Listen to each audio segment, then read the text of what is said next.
Aïe, aïe, aïe, aïe, aïe, aïe, aïe. Aïe, aïe, aïe, Ellie. Pas ça, Ellie. Pas ça, Ellie. Pas aujourd'hui. Pas maintenant, pas après tout ce que tu as fait. En vrai, tu as encore rien fait, mais en vrai, là, vous êtes Marseillais. Tu es Marseillais, toi qui m'écoutes, tu es Marseillais. Tu as réussi à ne pas casser ta télé ce soir. Tu as réussi à ne pas dire d'insultes. Tu as réussi à ne pas être frustré dans ce match. Eh bien, tu mérites la médaille d'or olympique. Parce que là, je pense que tous les Marseillais sont dans le même état. Bon, mes chers amis, j'espère que vous allez bien en tout cas. On se retrouve pour écrire un match. Je suis choqué, vraiment, je suis choqué. À la mi-temps, j'étais en mode, bon, je vais tranquillement préparer ma vidéo, ma petite analyse pour évoquer que voilà, l'OM, ça va vraiment, vraiment être compliqué de chercher des choses contre l'OM. Mais il s'est passé des choses en début de seconde période. Reims est revenu à la 51e et à la 55e, on va se visionner tranquillement le but de Yaya Fofana, absolument fabuleux. D'ailleurs, on va faire une analyse très très axée autour de Marseille. Si vous supportez Reims, rien contre vous évidemment, mais simplement très très très beau match de Reims, surtout en seconde où la réaction elle a été exceptionnelle. Maintenant, là, vous me dites un petit peu si vous êtes Marseillais, mais j'allais dire c'est une faute professionnelle. Bon, mesurons quand même nos mots. Je pense pas que c'est une faute professionnelle. Par contre, c'est pas normal de cadrer 11 fois. 11 fois. 11. Pas 5 ou 6, hein, qui est déjà beaucoup. 11 tirs cadrés, 2 buts. Ce n'est pas normal. Ce n'est pas du tout normal. Reims qui tire 3 fois au but, cadré 3 fois, 2 buts. C'est vraiment, vraiment une soirée un peu cauchemar hein, pour Marseille qui aurait tellement dû gagner ce match sans aucun manque de respect à Reims, qui est vraiment une équipe que j'aime beaucoup. On en parle depuis la saison dernière, qui a des joueurs de très, très, très grande qualité, qui peuvent vraiment, vraiment, vraiment faire beaucoup, beaucoup de choses. Mais actuellement, l'OM, rien qu'en première, tu me dis mène 3-0 à la mi-temps, je suis pas choqué. Je suis pas choqué. Mais il n'y a pas eu que lui, mais surtout lui, tu ne peux pas jouer dans les top top clubs des championnats, et notamment voilà en France, tu ne peux pas jouer à l'OM sans, comment vous dire, il faut un échange. Eli Wahi, évidemment, il a une pression et tout, c'est normal, machin, surtout que sa saison précédente avec Lens, ça a été compliqué. Mais Eli Wahi, il arrive avec un statut d'être le buteur de l'Olympique de Marseille, c'est ça son but. C'est son but. Et c'est un statut. Ça a double tranchant. Enfin, ça a double tranchant, c'est pas le terme. Ça peut être rédhibitoire. Malheureusement, le match que tu as fait, Eli Wahi, dans la finition, ça peut lui coûter très très cher. Ce qui est dingue, c'est qu'il a été vraiment bon, quoi. C'est ça qui est dingue. Et purée, le foot, il est cruel, surtout pour les offensifs et les attaquants, les buteurs. Parce que Eli, aujourd'hui, il te met un doublé, mais le mec, tu peux le noter 8,5, quoi. Parce que c'est tellement, tellement, tellement bien joué dans sa proposition, même sur le premier but d'Eminaric. Vous avez vu le but d'Eminaric ou pas? Vous avez vu à quel point Eli Wahi aspire la défense centrale? Il a fait un super match. Que ce soit dans son rôle d'aspiration des défenseurs, que ce soit dans son rôle de distributeur, de pivot. Mais il n'a pas tué. Il n'a pas tué les cages. C'est dur. C'est très très compliqué pour Eli. Bon, il y a eu un nombre d'occasions ratées par le joueur qui est absolument dingue, hein, vraiment. Et en vrai, vous savez, j'en parle depuis quelques temps maintenant, c'est un joueur que j'aime vraiment beaucoup. Bon, il a rejoint l'OM, hein, je vous taquine, vous comprenez. Voilà, j'ai quand même envie qu'il réussisse, j'aime vraiment beaucoup le joueur. Mais là, c'est terrible, c'est pas possible, c'est vraiment pas possible. Et vraiment, je vais vous montrer quelques petits stats sur Wai, sur la saison à Montpellier et à Lens. Mais avant, je voulais juste dire un truc. Vous êtes Marseille, vous vous posez la question, mais qu'est-ce qui n'a pas été ce soir? On va être très clair. Ok, ok, il n'y a pas de problème. On peut se poser la question de ah, mais pourquoi Reims est autant revenu? Est-ce que l'OM s'est un peu décompressé mentalement et tout? On peut y revenir. Ok, mais pour moi, l'OM perd ce match sur la finition. L'OM perd le match sur la finition parce que, admettons que Reims marque 2 buts. 2 buts assez dingues, hein, surtout le deuxième. Ok, mais si tu gagnes 5-2, bah 5-2, tu gagnes 3 points, on est bien d'accord. L'OM perd pas ce match parce que ça a été fébrile derrière, parce que tu t'es fait déchirer dans l'entrejeu. Ok, tu as eu un temps faible, comme toutes les équipes du monde. Enfin, dans énormément de matchs, il y a des temps forts et des temps faibles. On est bien d'accord. Bon, l'OM a eu un temps fort, c'est énorme, sur toute la première période, et a eu un temps fort en fin de match et tout. On est bien d'accord. Bon, quand même, notons-le, le temps faible de l'OM n'a pas été bien géré et le temps fort de l'OM aurait pu être bien mieux. Ce match, c'est fini 2-2. Il aurait pu finir 4-2, 5-2, quoi. Ça aurait pas été choquant. Je vais vous montrer un truc vis-à-vis d'Eli Wahi qui, pour moi, est révélateur un petit peu sur son état mental. Je sais pas trop si c'est le terme, mais je vais vous montrer. Là, je vais vous montrer les statistiques de tir d'Eli Wahi sur la saison dernière avec Lens. Ok. Regardez un petit peu. Eli Wahi avait en expected goal, je rappelle, les expected goals, ce sont les buts attendus. Il était à 90 centiles, 0,61 expected goals par match, mais il a marqué que 0,47 buts par match. Ça veut dire qu'il avait une sous-performance, comme on peut le voir, de moins 0,13. Ce qu'il faut comprendre, Eli Wahi à Lens, il a marqué des buts, mais il sous-performait. Il avait une mauvaise finition. Et j'espère, pour lui et pour l'OM quand même, qu'il va pas repartir dans cette même lancée. Parce que c'est beaucoup trop frustrant. Tu peux pas jouer malheureusement avec un joueur qui ne marque pas assez. C'est affreux. Mais là, le match se termine instantanément. Je pense que dans sa tête, Eli, il est complètement en mode je culpabilise, quoi. Je vais vous montrer la saison d'avant, la 22-23, à Montpellier. Bon, bah Montpellier, c'était autre chose. C'est là où il a été acheté, où il avait marqué quasiment 20 buts, je crois, sur la saison. Regardez un petit peu ses statistiques de tir. Eh bien, là, il avait des expected goals à 0,44, ce qui est bah, pas forcément ultra élevé pour un avançant comparé au top 5 européen. Mais il avait marqué 0,68 buts par match. Il était en surperformance de plus 0,24. Je crois que c'était limite, je crois que c'était ouais, c'était l'avant-centre en Europe avec la surperformance la plus élevée. Qu'est-ce que ça signifie aussi surperformance? Ça veut dire aussi que il arrivait à mettre des buts, pas forcément évidents, des frappes de loin, voilà, des hors de la surface de réparation, et qu'il avait cette capacité à finir ses actions même quand c'était impossible. Ça, c'est quand même assez dingue. Et ouais, aujourd'hui, El Wai, bon, bah, il a clairement été sur la lancée de lance, hein, c'est dingue. Il a marqué contre Brest, oui, il a marqué un contre Brest, je crois, sur penalty. Par contre, rappelez-moi en commentaire, est-ce qu'il a eu des occasions contre Brest? Je vous avoue, je me souviens plus. Peut-être, non, je sais plus du tout. Vous me dites en commentaire si jamais. Mais contre Brest, j'ai trouvé bon, hein. Je sais que c'est peut-être l'offensif le moins vu. Encore une fois, dans la proposition qu'il a donnée pour le collectif, j'ai trouvé pertinent, hein. Vraiment un bon joueur de foot. C'est dommage. C'est vraiment, vraiment dommage à ce premier match en plus au Vélodrome. C'est vraiment dommage. Mais vous voyez ce genre d'occasion, je ne sais pas si c'est le reflet symptomatique un petit peu d'un joueur qui a pas confiance en lui, mais là, un ballon comme ça lancé à pleine surface, arrêté par le gardien en plus, avec le rebond qui t'amène le ballon à tes pieds. Rendez-vous compte de la situation. Eli Wahi est seul en plein milieu des cages, à bout portant. Rendez-vous compte, hein, le gardien est au sol, il fait un lob. Il fait un lob. Le ballon, là, je sais pas si vous voulez, je peux pas vous montrer la vidéo, vous en doutez niveau droit d'auteur, mais il fait un lob. Peut-être que je m'arrête un peu trop sur cette occasion et voilà, j'abuse un petit peu, mais parfois c'est aussi ça. Vous savez, les joueurs qui ont un peu moins confiance, ils sont un peu obnubilés par ça en mode ah, je dois marquer, je dois marquer, je dois marquer. Et bah, parfois ça tombe dessus. Là, c'est tombé sur lui. Il est sûrement surpris hein, par le rebond machin et tout, mais bam, le ballon il part. C'est dommage, hein, vous savez, j'ai pas envie de faire de la sur spéculation quant à son état mental. Maintenant, oui, je pense que si on est assez factuel, Eli Wahi, dans le classement des avant-centres, ayant le plus de confiance, disons que c'est pas Erling Haaland. Hein. Je pense pas que c'est Haaland de niveau confiance actuellement. Ouais, c'est l'OM perd le match sur ça. C'est vraiment l'OM perd le match sur ça totalement. Parce que pour revenir un peu plus sur le collectif, l'OM a été bon, hein, franchement les gars.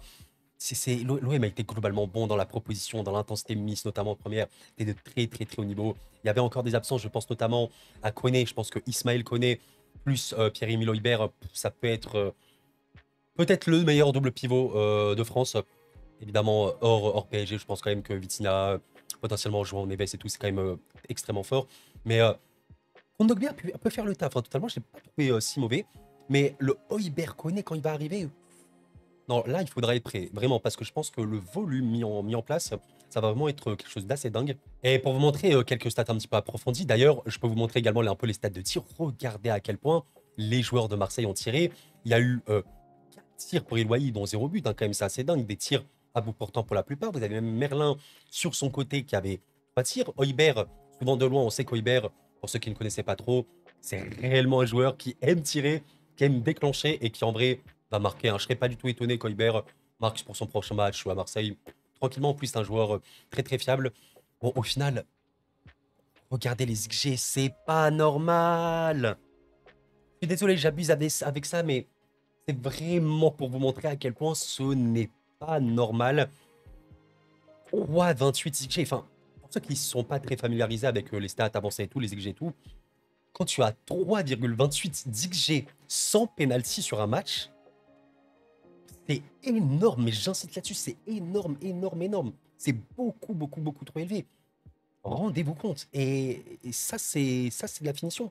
C'est la finition qui n'a pas été. Pour vous montrer à quel point c'est énorme, 3,28, le PSG contre Montpellier. Est-ce que vous devinez combien ils ont d'XG? Le PSG contre Montpellier, sans compter les pénaux, du coup, parce qu'il n'y a pas eu de pénaux, ils ont eu 3,82. 3,28, 3,82, c'est extrêmement élevé, mais le PSG a mis 6 buts. Donc il y a quand même une surperformance évidente. Maintenant, là, au vu de la physionomie, vous l'avez compris, c'est Wai, hein, c'est Wai qui fait défaut. Réellement, le match n'aurait pas dû se terminer 2-2. Et bien sûr, on peut en reparler. Je pense qu'on en reparlera sur la chaîne de oui, mais Koro, j'aurais aussi parlé un petit peu peut-être du retour des vestiaires des Marseillais. Tu as vu quand même que c'était un peu fébrile et tout. Encore une fois, il y a des temps forts et des temps faibles. Reims, sincèrement, les gars, ne sous-estimons pas Reims. C'est une excellente équipe. Il y a eu une fin de saison un peu compliquée la saison dernière. Il n'y a pas eu des pertes colossales non plus. Il y en a eu quelques-unes, notamment Abdelhamid, leur capitaine. Maintenant, c'est une excellente équipe de ballon. Balle au pied, Reims, c'est très très fort. J'insiste là-dessus. Donc, ça me semble quand même normal que Reims, à un moment ou un autre, a un temps fort. Il fallait que tu tues le match bien plus tôt. Je vais pas remettre en cause la qualité mentale des joueurs. Hein. À un moment, les gars, on va quand même être très honnête. Hein. Tu regardes sur le papier, t'as quand même un mélange de jeunesse, d'expérience, mais c'est des joueurs qui ont le mental. Qui en plus, voilà, De Zerbi, c'est clairement un coach qui va mettre ses joueurs dans une condition mentale extrêmement élevée. Voilà, c'est dommage, c'est dommage. Et je pense que t'es Marseillais, t'es surtout dégoûté ce soir parce que tu perds déjà 2 points. Le positif qu'il y a eu, le très très positif, qu'est-ce que j'entends par ça, par là? Bah, la production. La production globale a été superbe.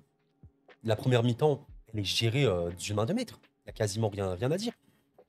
Tout ce que tu as donné, tout ce que tu as montré, montre que tu as changé. Montre que c'est un nouvel OM. Mais tu vas pas retenir ça sur ce match-là, en tout cas, sur ce match-là. J'espère quand même que vous allez le retenir si vous êtes Marseille, parce que vraiment, il faut prendre le positif. On va surtout retenir les ratés. Et je le redis, là, je vous ai juste montré les expected goals. Hein, mais si on regarde toutes les stats qu'il y a eu, oui, l'OM a été meilleur que Reims sur quasiment tous les aspects, sauf la finition.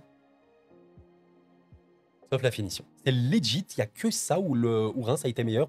Peut-être autre chose, mais là, comme ça, je vois pas. Et voilà, évidemment, je peux vous montrer un peu les classements d'XG XG par joueur. Bah voilà. Et Louahi est de très très très loin. Le joueur avec le plus XG, regardez les grandes chances manquées qu'il a eues. 3. Il a manqué 3 énormes occasions. C'est pas normal. Voilà, ce n'est pas normal. Je peux pas être avant-centre à l'OM et rater autant. Encore une fois, en espérant pour lui que c'est voilà, que de passage et qu'il va enfin réussir à briser cette dynamique mauvaise qu'il a depuis Lens et repartir sur de bons rails, quoi, vraiment, parce que sinon, c'est pas bon.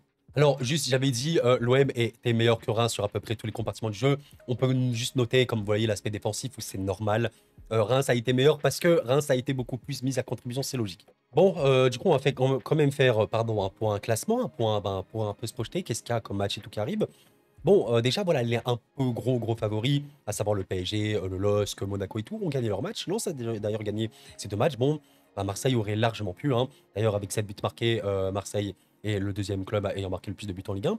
Ok, 4 points, c'est bon. Hein. Tu peux toujours espérer avoir une très très belle saison, hein, évidemment. Le programme pour Marseille, Toulouse, pas simple. Honnêtement, pas simple. Hein. Ça sera très très très intéressant de voir comment Marseille va pouvoir rebondir à Toulouse. Le stadium, en plus, un samedi soir, très très très très chaud d'ambiance. Attention, franchement, ce match, je vais pas dire j'ai un mauvais feeling ou quoi, pas du tout. Mais attention, très très très intéressant ce match-là. Après, on a quoi? Oui, oh là là. C'est vrai que je m'en souviens, on a un enchaînement. Oh là, il faudrait être là, les gars. L'enchaînement, le déplacement au stadium, la réception de Nice, hein, pour un peu le derby du Sud, je sais pas si on peut appeler ça le derby du Sud, plus l'Olympico, là, comme ça, là, les gars, le sucre, là, le petit caramel comme ça du 22 septembre. Faites vos pronos directement maintenant pour Lyon-Marseille. Oh, ce match, les gars. On va le débrief, j'espère. Hein. Si on a la santé, si on est toujours là, on va le débrief sans aucun problème. Mine de rien, le temps, il va avancer, hein, mais je rappelle, hein, les gars, le 27 octobre, la guerre, hein, je crois, la guerre va arriver. Non, ça va être dingue. Franchement, j'ai trop hâte, mais ouais, voilà, pour conclure un peu sur ce débrief, cette réaction, très très dommage hein, pour Marseille qui aurait dû gagner ce match-là. Très belle équipe de Reims, vraiment super, super belle. J'aime beaucoup, beaucoup le ballon qu'ils ont. Ils ont vraiment beaucoup, beaucoup de qualité technique, beaucoup, beaucoup de volonté. Mais factuellement, je pense que vous êtes et moi, c'est pas honteux de dire que l'OM a été plus fort sur ce match. Il n'y a pas de problème à le dire. Mais c'est bien, c'est très très bien. Reims, voilà, qui avait eu un premier match assez compliqué, mais ils se mettent bien. Franchement, là, le 2-2 comme ça les bien, ça les booste bien. Et on va quand même finir par montrer le petit but là de Fofana. Oh là là là là, Yaya! Yaya! Non! Mais qu'est-ce que c'est que ce chef-d'œuvre? Bon, encore une fois, je peux pas vous montrer de vidéo, malheureusement, mais je peux vous montrer le but en image. Il y a eu un ballon, je sais pas trop de qui, mais voilà, qui a été envoyé à Fofana, qui est ici, vous allez le voir, qui va complètement prendre le couloir. Bon, Fofana accélère de manière très, très, très rapide. Là, je peux quand même avancer plus. Là, à ce moment-là ici, vous ne le voyez pas dans la seconde d'avant, mais il pousse le ballon directement intérieur. Très, très pertinent, mais très compliqué à faire, surtout en pleine course. Il faut doser le contrôle et tout. Au final, pointe de vitesse, c'est quoi? C'est un TGV? C'est qui ce mec? Ouais, bref, exceptionnel. Là, je crois que c'est Balerdi qui a vraiment fait un bon match également. Mais voilà, là, le tacle était peut-être un peu trop tôt ou voilà, je sais pas, un peu trop tard peut-être. En fait, il est bien, il arrive à tacler le ballon quand même, mais je sais pas trop comment, honnêtement. Apparemment, Fofana arrive à le rechoper ou quoi. Il gagne du coup son duel. Là, il y a énorme, énorme, énorme, énorme danger dans la surface de réparation de l'OM. Il fixe le gardien, donc Rouli qui est là. Il fixe également Brassier qui a fait un bon match. Je vois comme ça les bons trucs. Brassier, il a été là. Et là, petite folie. Il couche complètement. Là, je vous avoue, je sais pas trop c'est qui. Mais il couche peut-être Murillo. Non, c'est pas Murillo. Je sais pas trop c'est qui, mais il le couche complètement. Crochet intérieur. Il arme. Regardez l'angle. Regardez l'angle. Après une course sur 20 mètres, 25 mètres. Après un ballon poussé, sans contrôle. Il arrive à entrer intérieur en gagnant son duel sur Balerdi. Là, il couche complètement un joueur de l'OM que je vois pas, peut-être Brassier. Il crochette et il déclenche la frappe. Et il marque. Il est opposé. Chef-d'œuvre. Chef-d'œuvre. Le but de la journée. Hein, pour l'instant, le but de la Ligue 1. Il y a eu des gros, gros buts, mais là, chef-d'œuvre. Et voilà, je pense qu'aussi au crédit de l'OM. Ah, mais quand tu vois ça aussi, qu'est-ce que tu veux faire, quoi? Toi, t'as 1000 occasions, t'as des ballons à bout portant, et pendant ce temps, t'as Yaya Fofana, il est là, le petit gars, tranquillement, moi je suis là, je cours, je cours, je cours, crochet, normal, tranquille, j'enroule, petit filet opposé, angle fermé. Bon, les gars, s'il vous plaît, c'est aussi la vérité du foot, il faut marquer des buts. Il faut marquer des buts. Les amis, c'est la fin de cette vidéo, n'hésitez pas à laisser un petit like pour m'aider, vous savez que ça m'aide énormément, je vous remercie pour votre soutien sur cette chaîne. J'ai plus les mots, vous voulez que je dise quoi à part merci? Non, vraiment, je n'ai plus les mots. Je me suis lancé il y a légèrement plus d'un an. En vrai, ça fait quasiment un an, enfin un peu plus d'un an jour pour jour. Je sais pas quoi dire. Juste, merci infiniment. Voilà, ce match-là, il était ouais, très frustrant, je pense, pour les Marseillais. Écoutez, le football continue. Hein. Très beau match, j'ai trouvé globalement. Je pense que c'était un supporter neutre. J'étais régalé, un très très beau match de football. Là, voilà, si on parle un peu de Public 1 et tout. Ce genre de match, tu peux les vendre, super cool. Il y a de l'enjeu, il y a de la pression, il y a de l'ambiance, il y a tout ce que tu veux. On aime ça, on aime le football. Les amis, prenez soin de vous en tout cas, c'était Koro. Et la paix sur vous.